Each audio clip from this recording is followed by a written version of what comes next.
नमस्कार दोस्तों, आप सभी का स्वागत है आपके अपने YouTube चैनल पर।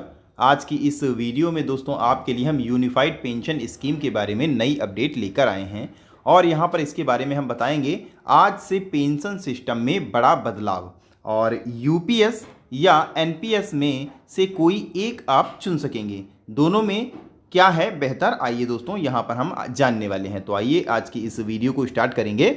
वीडियो स्टार्ट करने से पहले अगर दोस्तों आप चैनल पर पहली बार आए हैं तो चैनल को सब्सक्राइब कर लें, जिससे डेली की डेली जो हमारी वीडियोस आती हैं उनकी जानकारी आपको मिल सके। तो अब दोस्तों आइए आज की इस वीडियो को स्टार्ट करते हैं।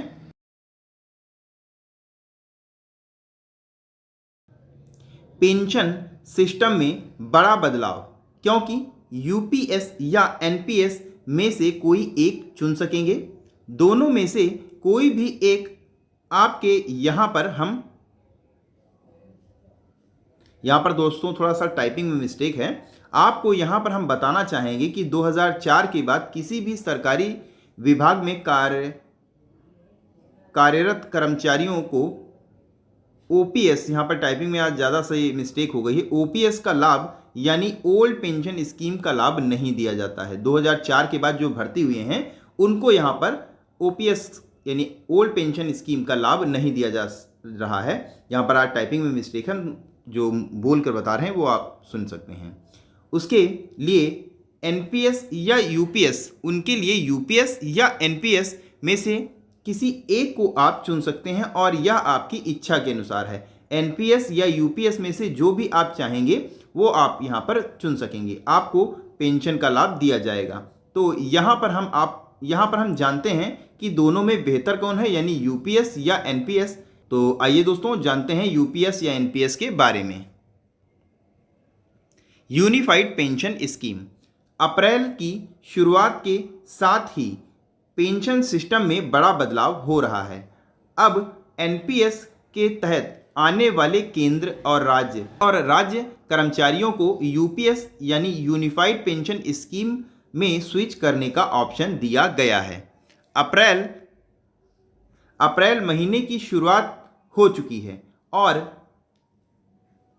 इसके साथ ही पेंशन सिस्टम में बड़ा बदलाव होने जा रहा है। जी हाँ, pension fund regulatory and development authority ने बीते मार्च महीने में यूपीएस को नोटिफाई किया था और इसके 1 अप्रैल 2025 से लागू किए जाने के संबंध में नोटिफिकेशन जारी किया था। ये स्कीम विशेष रूप से उन कर्मचारियों के लिए फायदेमंद है जो रिटायरमेंट के बाद एक निश्चित इनकम चाहते हैं।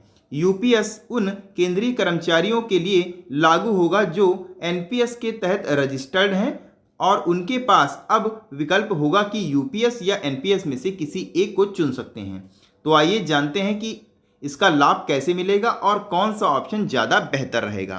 तो यहाँ पर हम देखेंगे, जनवरी में इसका पहले ऐलान हुआ था, इसके बारे में थोड़ा सा यहाँ पर हम जानते हैं। सरकार ने बीते 24 जनवरी को राष्ट्रीय पेंशन सिस्टम के ऑप्शन के तौर पर यूनिफाइड पेंशन स्कीम यानी यूपीएस का आधिकारिक ऐलान किया था और अब इस योजना को 1 अप्रैल 2025 से लागू किए जाने की घोषणा की थी।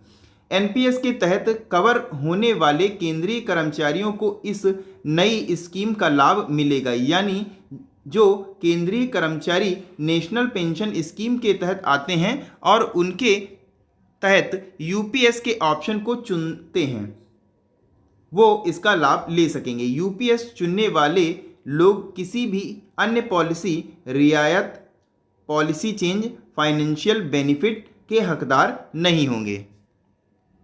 यूपीएस को आसानी से समझें, इसको आसानी से समझें, यहाँ पर हम आपको समझाएंगे। अब बताते हैं कि आखिर यूपीएस है क्या। ये तो यूनिफाइड पेंशन स्कीम के तहत अब केंद्रीय कर्मचारियों को एक निश्चित पेंशन दी जाएगी जो कर्मचारियों के रिटायर होने से पहले के आखिरी 12 महीने के एवरेज बेसिक सैलरी का 50% होगा। कर्मचारियों को यह पेंशन पाने के लिए कम से कम 25 साल की सर्विस करनी होगी। वहीं अगर कर्मचारी की मृत्यु हो जाती है तो उसके परिवार को भी एक निश्चित पेंशन मिलती रहेगी जो उसे मिलने वाली पेंशन का 60% होगा। इसके अलावा मिनिमम इंश्योर्ड पेंशन भी दिया जाएगा। इसका मतलब यह है कि जो 10 साल तक नौकरी करते हैं तो उन्हें कम से कम 10,000 रुपये की पेंशन यहाँ पर मिलेगी। सरकारी योगदान कितना रहेगा, अगर इसकी बात कर ली जाए तो यहाँ पर आप देख सकते हैं न्यू पेंशन स्कीम यानी एनपीएस में कर्मचारियों को अपनी बेसिक सैलरी का 10% कंट्रीब्यूट करना होता था और इसमें सरकारी कंट्रीब्यूट 14% होता था। वहीं 1 अप्रैल 2025 से होने वाले यूपीएस में सरकार का ये कंट्रीब्यूशन या अंशदान कर्मचारियों की बेसिक सैलरी का 18% होगा। इस यूनिफाइड पेंशन स्कीम को लागू किए जाने से करीब 23 लाख कर्मचारियों को लाभ मिलेगा और सरकारी खजाने पर बढ़ने वाला अतिरिक्त बोझ पहले साल 6,250 करोड़ रुपए का होगा। महंगाई के आधार पर बढ़ेगी पेंशन। यूनिफाइड पेंशन स्कीम के तहत इंडेक्सेशन भी जोड़ा गया है। इसका मतलब यह है कि महंगाई के हिसाब से रिटायर कर्मचारियों की पेंशन बढ़ती रहेगी। यह बढ़ोतरी महंगाई राहत यानी डीए जिसे आप बोलते हैं के तौर पर पेंशन में जोड़ी जाएगी। यह all India consumer private index for industrial workers AICPIW के आधार पर कैलकुलेट होगा। वहीं रिटायरमेंट पर एक मुश्त रकम भी दी जाएगी। नेशनल पेंशन स्कीम यानी एनपीएस क्या है, अब यहाँ पर हम जानेंगे। बता दें कि सरकार ने ओल्ड पेंशन स्कीम को बंद करने के बाद 2004 में सभी कर्मचारियों के लिए राष्ट्रीय पेंशन योजना यानी एनपीएस शुरू की थी। एनपीएस में अकाउंट पोर्टेबल होता था यानी इसे देश में कहीं भी चलाया जा सकता था। सरकार ने इसे 2009 में प्राइवेट सेक्टर के कर्मचारियों के लिए भी खोला था। अब इस स्कीम के तहत आने वाले केंद्रीय कर्मचारियों को यूपीएस में स्विच करने की सुविधा भी दी गई है। यूपीएस और एनपीएस के बीच बड़ा अंतर क्या है? बड़ा अंतर यहाँ पर हम जानते हैं। तो इसमें पहले नंबर पर का जो पॉइंट है इसे देखते हैं।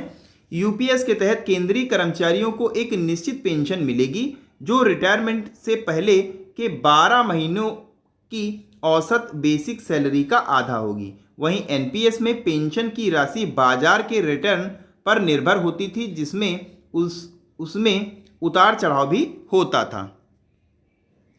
और यहाँ पर दूसरे पॉइंट में हम देखेंगे यूपीएस और एनपीएस दोनों सरकारी कर्मचारियों को वेतन का 10% योगदान देना होगा, लेकिन सरकारी योगदान की बात करें तो एनपीएस में 14% कंट्रीब्यूट था जबकि यूपीएस में 18.5% रहेगा। और यहाँ पर हमारा तीसरा पॉइंट है यूपीएस के तहत 25 साल की सर्विस के बाद कर्मचारियों को फिक्स पेंशन और एक मुश्त रकम मिलेगी। पेंशन में महंगाई दर के हिसाब से इजाफा होगा जबकि एनपीएस में कोई निश्चित पेंशन नहीं थी। ये मार्केट मूल्य पर निश्चित करती थी जिसमें आपकी पेंशन में उतार चढ़ाव देखने को मिलता है। तो कैसी लगी दोस्तों आज की जानकारी, आपको कमेंट करके बताना है। और अगर दोस्तों आज की जानकारी आपको अच्छी लगी हो तो वीडियो को लाइक करें और ज़्यादा से ज़्यादा शेयर करें। और अगर आप चैनल पर पहली बार आए हैं तो चैनल को सब्सक्राइब ज़रूर कर लें। इसी के साथ दोस्तों आज की इस वीडियो को यहीं पर हम समाप्त करते हैं। मिलते हैं दोस्तों अगली वीडियो में, तब तक के लिए नमस्कार, जय हिंद, जय भारत।